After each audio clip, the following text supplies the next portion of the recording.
Hello everyone, आप सभी का स्वागत है मेरे इस यूट्यूब चैनल में। और आज मैं लेकर के आई हूँ नागपुरी का रामायण का टेस्ट सीरीज़ नंबर 9। तो अभी तक हम लोगों ने 8 टेस्ट सीरीज़ कंप्लीट कर लिया है और जिसमें हम लोग ने मल्टीपल टाइप्स ऑफ क्वेश्चंस देखे हैं, जो अलग अलग तरह के क्वेश्चन हैं, जो इंपॉर्टेंट क्वेश्चन जो एग्ज़ाम में पूछे जाते हैं। तो इसी के साथ हम लोग चलते हैं आज न्यू टेस्ट सीरीज़ की ओर और इसे भी हम लोग ध्यानपूर्वक देखेंगे, समझने की कोशिश करेंगे और अपने से आंसर देने का प्रयास करेंगे। तो अगर आपको ज़रा सा भी आपको यह वीडियो आपको हेल्पफुल लगेगा तो आप मेरे चैनल को सब्सक्राइब कीजिए और अपने दोस्तों के साथ भी शेयर कीजिए, क्योंकि एग्ज़ाम नज़दीक है और इसके लिए आपके पास काफ़ी कम समय है। तो आप कम से कम समय में अगर रिवीजन करना चाहते हैं पूरे चैप्टर को, पूरे बुक को, तो आप इस टेस्ट सीरीज़ के थ्रू रिवीजन कर सकते हैं और अपने तैयारी को ये जान सकते हैं कि आपका तैयारी कितना हुआ है, कितना नहीं हुआ है और किस क्षेत्र में आपकी कमी रही है। तो चलिए इसी के साथ हम लोग स्टार्ट करते हैं आज का क्वेश्चन नंबर 1। ठीक है, तो क्वेश्चन नंबर 1 आ जाता है, एक कांति केवड़ा कर फूल काव्य संग्रह केकर द्वारा लिखल जाए। ठीक है, तो एक कांति केवड़ा कर फूल काव्य संग्रह केकर द्वारा लिखल जाए, तो किसके द्वारा लिखा गया है? ये लिखा गया है मेमुद्दीन मिर्ज़ा जी के द्वारा। ठीक है, चलिए नेक्स्ट क्वेश्चन है, देवल में से कौन कवि नागपुरी काव्य जगत में बरखा वर्णन कर सुंदर रचना करे लागिन जानल जाना। तो कौन से कवि हैं जो नागपुरी काव्य में बरखा वर्णन के लिए विख्यात हैं? ठीक है, तो कौन कौन है? तो ये देखिए, रघुनाथ रिपति जी भी हैं, कंचन जी भी हैं, ठीक है, और मेमुद्दीन मिर्ज़ा जी भी हैं। तो ये तीनों राइटर जो है ना, ये बरखा वर्णन के बारे में बहुत अच्छा रचना किए हैं। तो यहाँ पे आंसर हो जाएगा आपका देवल सौर, option number D. Next question की ओर आगे बढ़ते हैं। बोलता है, घिड़के बदरी जोर सुने डरे जीवा मोर, गीत पंक्ति के रचनाकार के हैं? ठीक है, इसके रचनाकार कौन है? मेमुद्दीन मिर्ज़ा।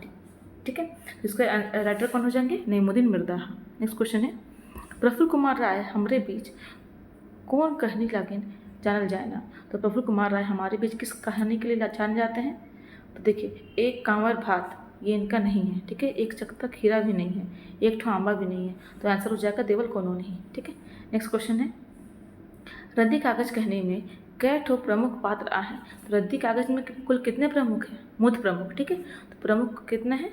2। ठीक है, 2 जो पात्र है वो सबसे मेन है। नेक्स्ट आगे बढ़ते हैं हम लोग। बोलता है, बिंचिया शीर्षक कहानी में कौन किस्म कर कहानी रूप में जाना जाए ना।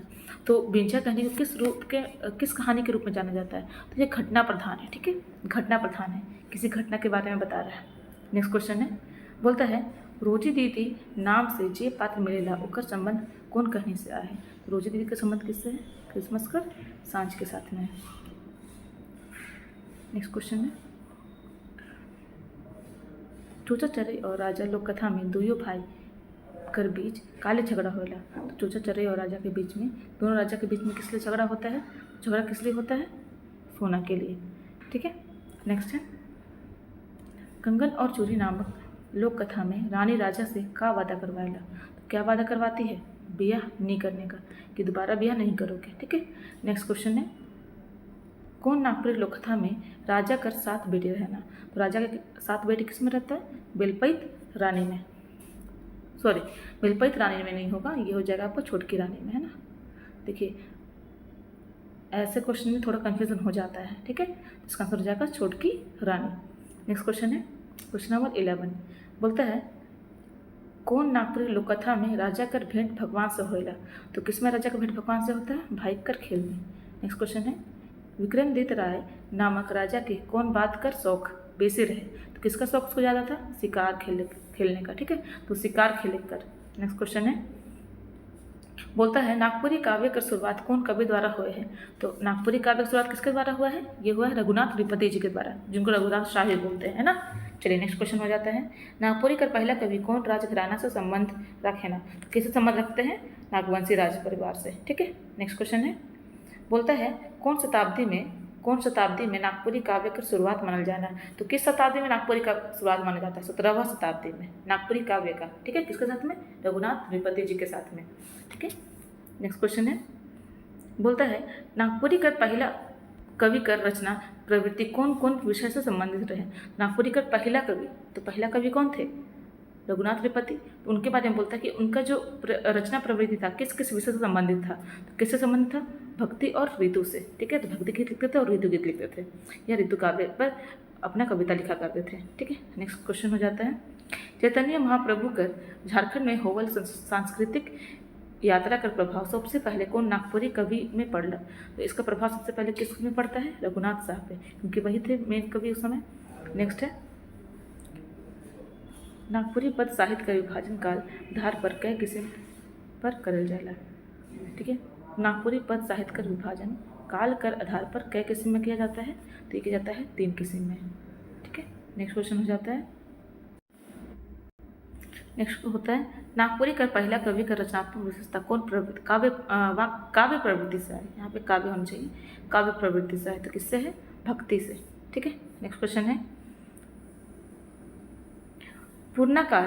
ठीक है, बोलता है पूर्णा काल में 100 से बगरा नागपुरी गीत रचना करे वाला काव्य पृष्ठभूमि कौन काव्य प्रवृत्ति से जुड़ा है? तो किससे जुड़ा हुआ है? ये भक्ति से ही जुड़ा हुआ है। ठीक है, नेक्स्ट है रघुनाथ नृपति नामक कवि कौन वैष्णव संत कर प्रभाव से प्रभावित होकर काव्य रचना करे शुरुआत कर लें? तो किसके से प्रभावित होकर के? चैतन्य महाप्रभु से। नेक्स्ट है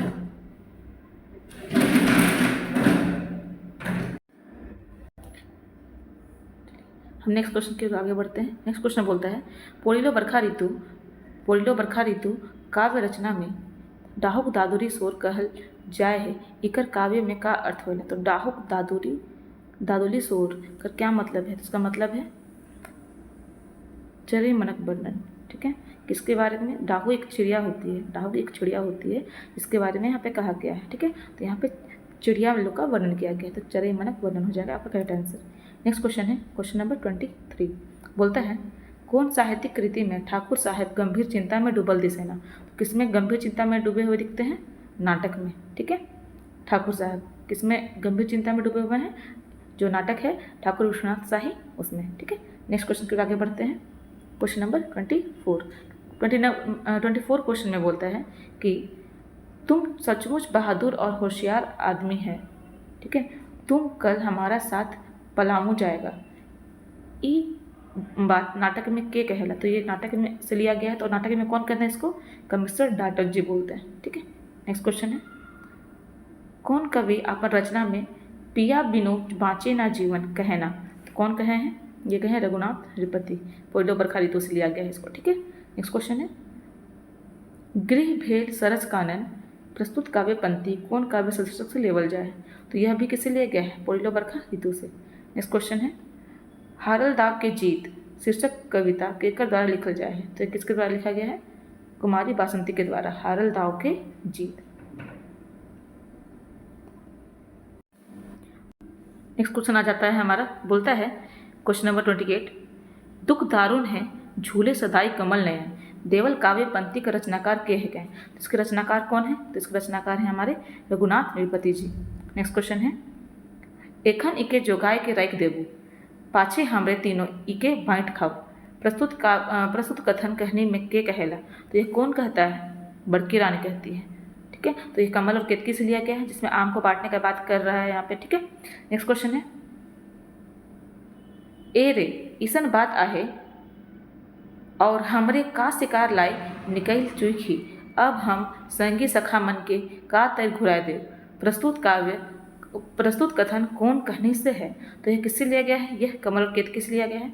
जब राजा किसके लिए जा रहे होते हैं? शिकार के लिए निकल चुके होते हैं, उनको पता चलता है कि जो छोटी रानी है वो उनका जो प्रसव का समय है वो आ चुका है। नेक्स्ट क्वेश्चन की ओर आगे बढ़ते हैं। क्वेश्चन नंबर 31 बोलता है कि एक चित्ता रौत कहनी में रंथु सिंह कर बेटा कर का नाम रहे? तो रंथु सिंह का बेटा का क्या नाम है? भोला। नेक्स्ट क्वेश्चन है क्वेश्चन नंबर 32 बोलता है अनकर धने विक्रम राजा संबंधी लोकोक्ति कौन लोककथा में आधारित आहे? ठीक है, तो अनकर धने विक्रम राजा ये लोकोक्ति है जो कौन सा कहानी से लिया गया है?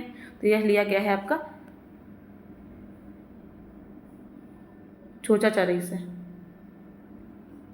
और राजा से। ठीक है, तो किसे लिया गया? चोचा चरई और राजा से। तो यहाँ पे चोचा चरई से लिखा हुआ है। ठीक है, तो चैप्टर का नाम क्या है? चोचा चरई और राजा। तो यहाँ पे आंसर हो जाएगा देवल कोनो नहीं। ठीक है, नेक्स्ट क्वेश्चन है मेजुर पाइक नामक किताब नईमुद्दीन मिर्दाहा कर कौन साहित्यिक विधा में आए हैं? तो नईमुद्दीन मिर्दाहा जी की किताब का नाम है मेजुर पाइक। तो ये किस विधा में लिखा गया है? तो यह कहानी में। ठीक है, कहानी संग्रह है। नेक्स्ट क्वेश्चन है बियारी बेरा शब्द कर विलोम शब्द देवल में से का हो। तो बियारी बेरा का ऑपोजिट शब्द पूछा है आपसे, ठीक है। तो बियारी का क्या हो जाएगा ऑपोजिट, कलवा, कलवा बेरा, ठीक है। नेक्स्ट क्वेश्चन है, बोलता है नाटक कर शुरुआत में जब पर्दा खुलेगा तब सबसे पहले क्या दिखेगा। सबसे पहले क्या दिखता है आपको, वहाँ पे मशाल जलता हुआ दिखता है, ठीक है। तो मशाल हो जाएगा नेक्स्ट आंसर इसका। नेक्स्ट क्वेश्चन है, जब भीड़ मांगे विदा देहु सुखकारी, गणेश पद वंदना करब कर जोरी। तो यहाँ पे देखिए, यहाँ पे एक आपको गीत का लाइन दिया हुआ है कि जड़ भी मांगे विदा देहु सुखकारी, गणेश पद वंदना करब कर जोरी। तो प्रस्तुत गीत पंक्ति में कर रचनाकार के हैं, ठीक है, ठीक है। तो यहाँ पे कर का मतलब है हाथ, हाथ जोड़ करके वंदना किया जा रहा है गणेश जी से, ठीक है। तो यहाँ पर इसके रचनाकार कौन है, तो रचनाकार कौन है, भीम सेन, ठीक है। नेक्स्ट क्वेश्चन है, निमन शब्द कौन किस्म कर संज्ञा रूप में आवेला। निमन, ठीक है। तो निमन कौन सा संज्ञा से संबंधित है, तो ये संबंधित है आपका भाववाचक से। किससे संबंधित है, भाववाचक से। नेक्स्ट क्वेश्चन की ओर आगे बढ़ते हैं। बोलता है कि नागपुरी सुधानी बोली कर व्याकरण किताब में कै ठो सर्वनामिक रूप के बताया जाए, ठीक है। तो कितने सर्वनामिक रूप को बताया गया है यहाँ पे, 14 ठो सर्वनामिक रूप के बारे में यहाँ पे बताया गया है, ठीक है। एक बार मैं क्वेश्चन नंबर 36 फिर से देखती हूँ, मुझको यहाँ पे थोड़ा कुछ गलत लगा है। बोलता है, यहाँ पे बोला है कि जड़ भीम मांगे विधा देहो सुखकारी, गणेश पद वंदना करब कर जोरी, ठीक है। तो यहाँ पे भीम से आंसर दिया है, भीम से आंसर नहीं होगा, ठीक है। यहाँ पे आंसर हो जाएगा कि देवल कोनो नहीं, क्योंकि भीम में तो नाम के राइटर हैं जो लिखे हैं इसके बारे में, ठीक है। भीम से नामक नहीं, ठीक है। चलिए, तो हम नेक्स्ट क्वेश्चन की ओर आगे बढ़ते हैं। क्वेश्चन नंबर आ जाएगा, हम नेक्स्ट क्वेश्चन आ जाएगा भी।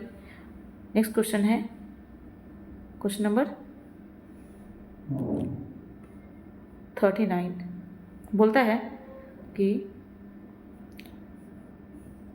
वो कायल किताब पढ़ के ख़त्म कर रहे हैं, ठीक है। तो वो कायल किताब पढ़ के ख़त्म कर रहे, प्रस्तुत काव्य वाक्य कौन काल से आए, ठीक है। तो कौन से काल से है, तो पूर्ण भूतकाल से है। किससे, पूर्ण भूतकाल से है।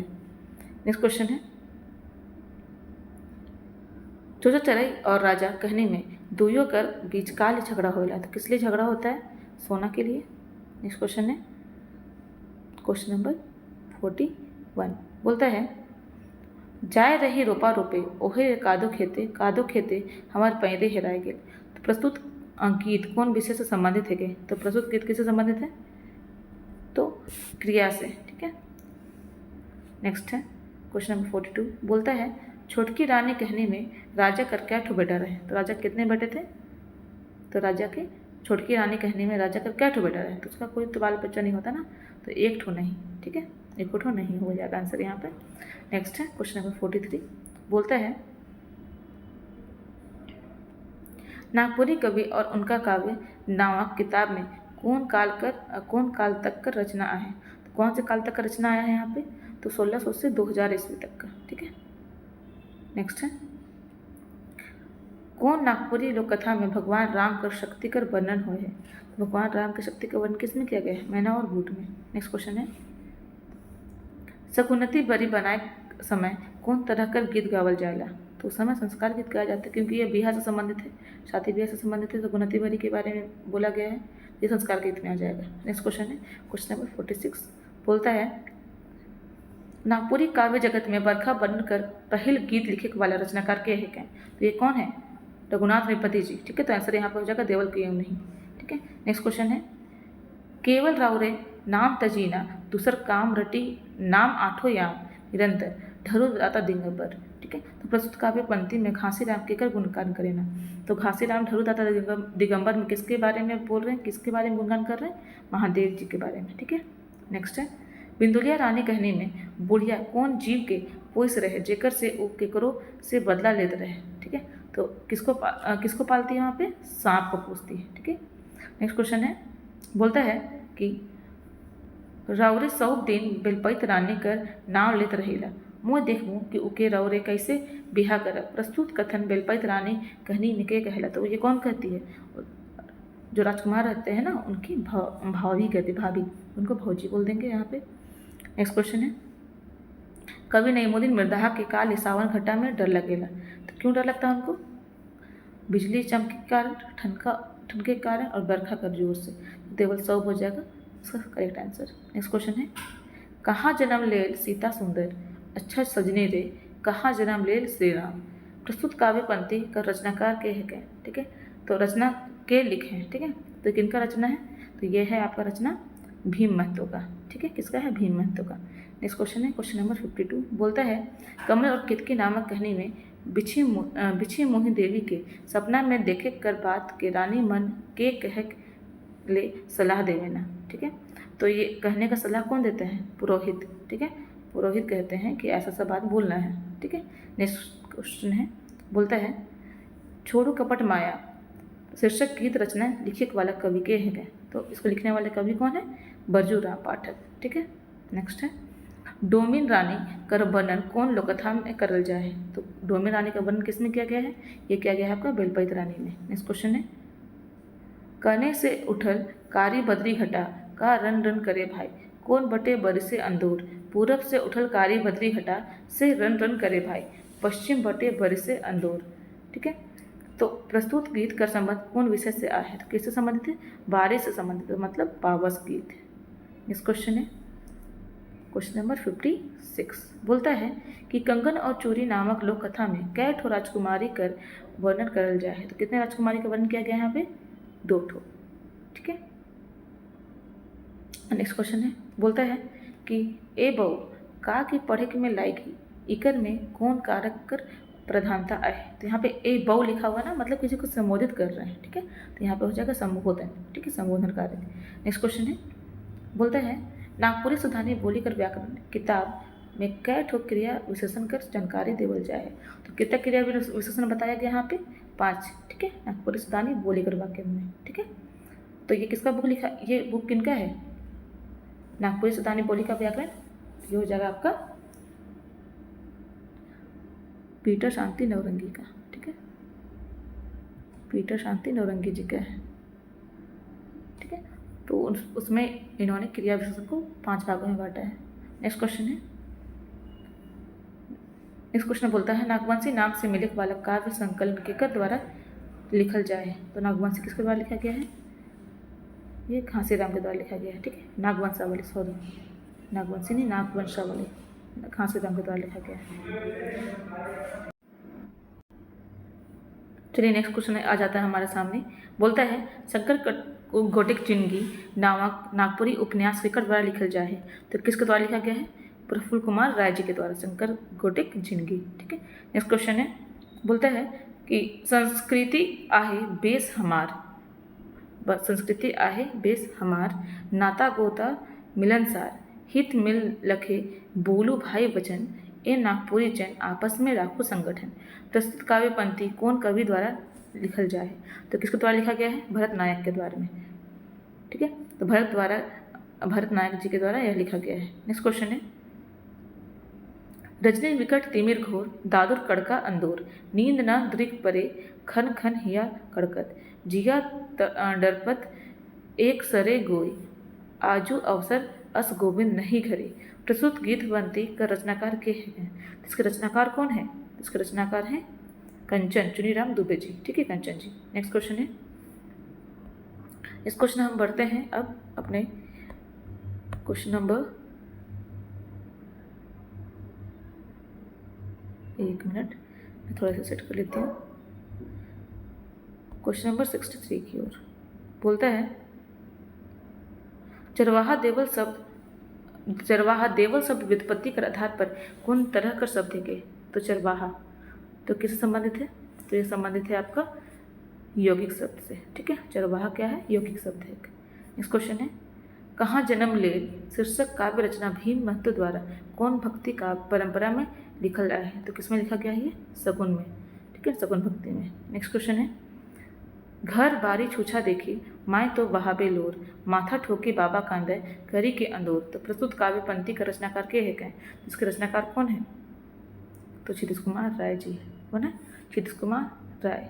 नेक्स्ट है क्वेश्चन नंबर 66, बोलता है नाटक में के ग्राहम कर विद्रोही पलटन कर जानकारी देवे ना, तो कौन देता है, ठीक है, तो नाटक में ग्राहम कर विद्रोही पलटन कर जानकारी के देवे ना, ठाकुर विश्वनाथ सहदेव जी देते हैं। नेक्स्ट क्वेश्चन है, बोलता है कि ई फागुन में कहाँ पावा मधुर रस, ई अखरा में रीझ रंग, का ले तोहरे हेवाल नियर, ई उजरल बन में फगुआ खेले कूद आला।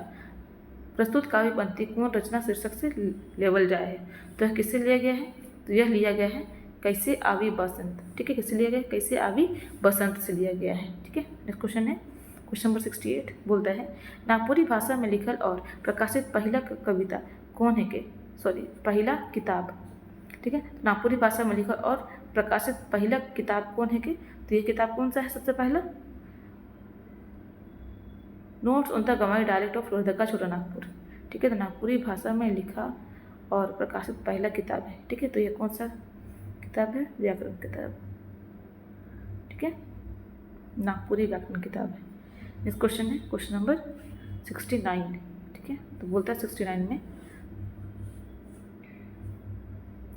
दिक्पाल रामदेव धरिया कौन खंड काव्य हमारे बीच चर्चित आहे। तो दिक्पाल रामदेव धरिया जी का कौन सा काव्य खंड हमारे बीच है? ठीक है, तो कौन है? कौराम्बी उपाख्यान। ठीक है, इन्हीं का लिखा हुआ है। नेक्स्ट क्वेश्चन है जे समास कर दुयो पद संज्ञा होए ना और उके समासिक रूप देवेक में और कर लोप हो जाला तब वो कौन समास होएला। तो ये कौन सा समास होता है? द्वंद्व समास। ठीक है, और का लोप हो जाता है। ठीक है, और दो अलग अलग संज्ञा होता है। ठीक है,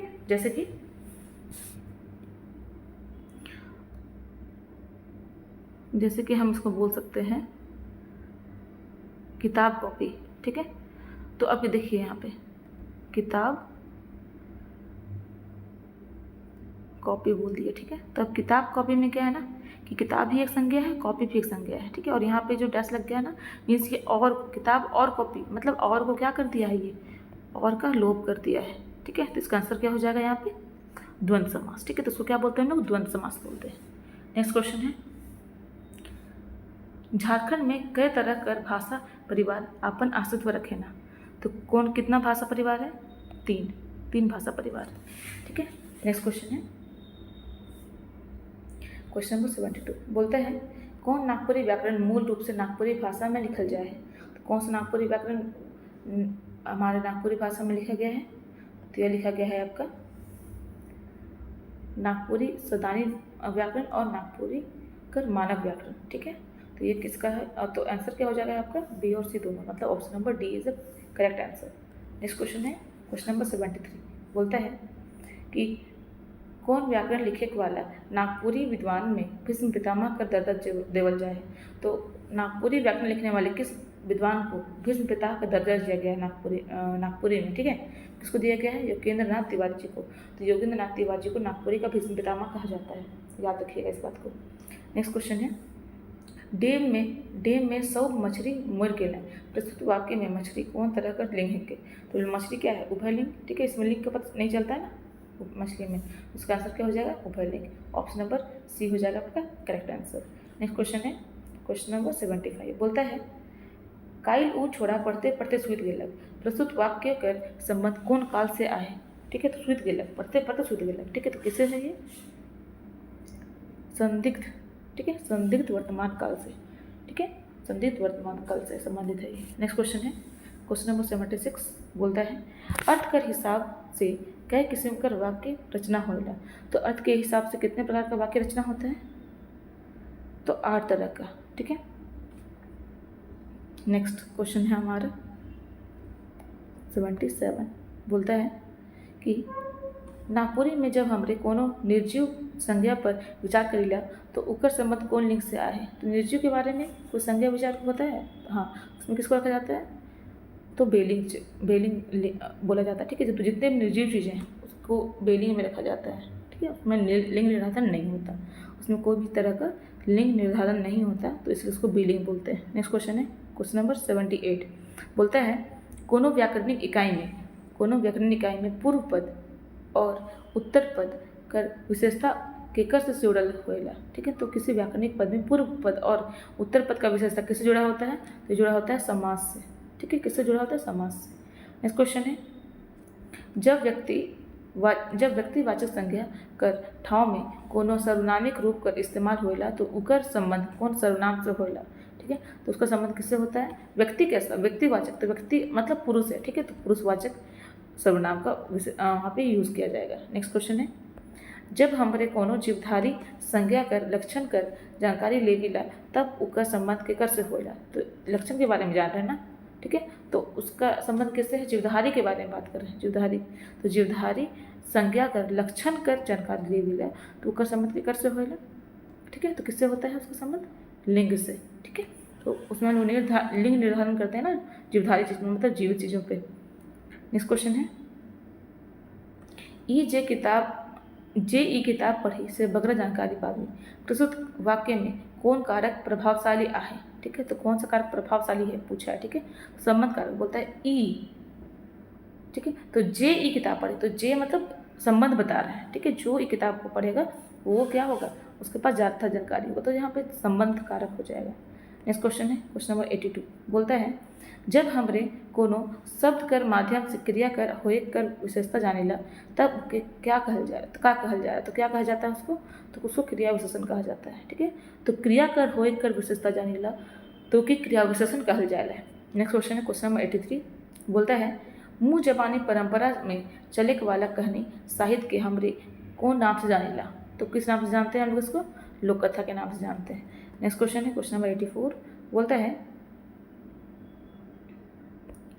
कौन रचनाकार महाभारत के पृष्ठभूमि बनाए के काव्य रचना कर रहे हैं। तो कौन किए हैं? जगन्निवास नारायण तिवारी जी। नेक्स्ट क्वेश्चन है, खरम पींट के मनचाहत जगह में जाए कर बात कौन लोक कथा में करल जाए है, ठीक है। तो खरम पहन के मनचाहा जगह में चले जाने के बाद किसमें किया गया है? भेलपैत रानी में। नेक्स्ट क्वेश्चन है, एखन तक लोककथा संग्रह में सबसे बड़ा लोककथा संग्रह केकर द्वारा करल जाए है। तो किसके द्वारा किया गया सबसे बड़ा संग्रह लोककथा का? तो ये राम प्रसाद जी के द्वारा। किसके द्वारा? राम प्रसाद जी के द्वारा है। नेक्स्ट क्वेश्चन है, क्वेश्चन नंबर 87 बोलता है, नागपुरी राग छंद और छंद छोप नामक किताब के लिखे हैं। तो इसको लिखने वाले कौन है? सहनी उपेंद्र पाल नहन, ठीक है। नागपुरी राग छंद और छंद छोप। नेक्स्ट क्वेश्चन है, क्वेश्चन नंबर 88 बोलता है, नागपुरी में 325 गीत कर रचना कर के प्रकाशित करे वाला कवि के हैं। 385 गीत का रचना, ठीक है, करके प्रकाशित करने वाला कवि कौन है? तो कौन है? कृष्ण प्रसाद साहू कलाधर जी। नेक्स्ट क्वेश्चन है, क्वेश्चन नंबर 89 बोलता है, आज तो करम राजा घरे द्वारे कैल तो करम राजा नदी तीरे। तो प्रस्तुत गीत का संबंध कौन विषय वस्तु से आए, ठीक है। तो अभी कर्मा का भी समय चल रहा है, तो आप सभी को पता है कि कर्मा के दिन क्या होता है? पूजा होता है फर्स्ट डे, फिर नेक्स्ट डे दूसरे दिन उसको क्या किया जाता है? विसर्जित किया जाता है नदी में जा करके, ठीक है।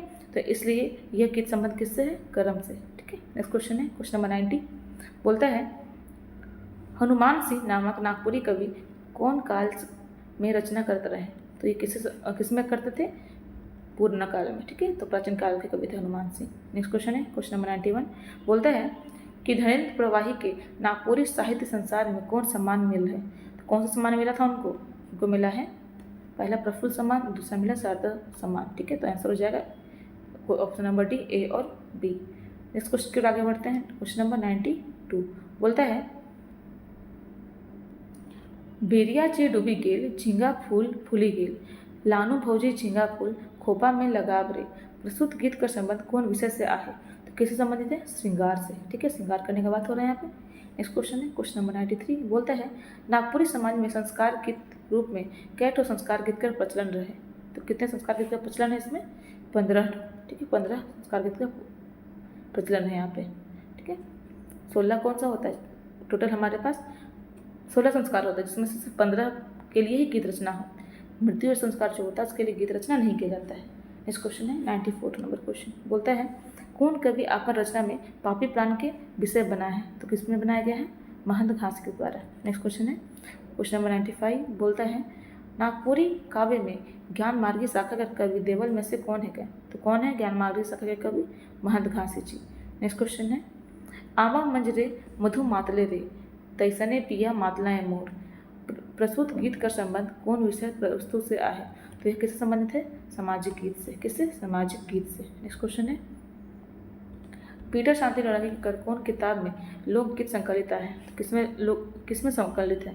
नागपुरी सदानी साहित्य में, नागपुरी सदानी साहित्य जो पीटर शांतिलाल का है उसमें लोकगीत संकलित किया गया है। नेक्स्ट क्वेश्चन है क्वेश्चन नंबर 98, बोलता है विश्वेश्वर प्रसाद केसरी द्वारा संकलित लोकगीत में कई तरह का लोकगीत बताया जाए। किस तरह का लोकगीत बताया गया है? 19 गो। ठीक है, 19 गो। नेक्स्ट क्वेश्चन है क्वेश्चन नंबर 99। 99 में बोलता है कि कौन किताब में डॉक्टर भुवनेश्वर अनुज लोककथा का वर्गीकरण किए हैं? कौन सी किताब में भुवनेश्वर अनुज जी लोककथा का वर्गीकरण किए हैं? किसमें किए हैं? नागपुरी लोक साहित्य में। ठीक है, नेक्स्ट क्वेश्चन है और ये हमारा लास्ट क्वेश्चन होगा आज का। 100 नंबर क्वेश्चन है, कौन कवि अपन रचना में वासुदेव के रक्षा करे के लिए आह्वान करेना? कौन किसमें रक्षा के लिए आह्वान किया गया है? दिगपाल राम देवधरिया में। ठीक है, तो इसी के साथ हमारा टेस्ट नंबर सीरीज ये जो है टेस्ट सीरीज हमारा 9 कंप्लीट हो गया है। ठीक है, तो अब हम फिर से स्टार्ट करेंगे नेक्स्ट टेस्ट सीरीज अगले सेशन में। ठीक है, तो अभी तक के लिए आप इन सभी वीडियोस को रिवाइज कर लीजिए और मैं कोशिश करूँ कि जल्दी से जल्दी सारा वीडियोस कंप्लीट कर दूँ ताकि आप समय रहते सभी चैप्टर्स को सभी टेस्ट सीरीज़ को फिर से एक बार रिवाइज कर पाएँ और ज़्यादा से ज़्यादा इसका फ़ायदा उठा पाएँ। तो चलिए अभी मैं यहीं तक रखती हूँ, फिर मिलूँगी आपको अपने नेक्स्ट वीडियो में। तब तक के लिए आप पढ़ते रहिए और अपनी तैयारी को और भी अच्छे से करते रहिए। ठीक है, चलिए बाय बाय।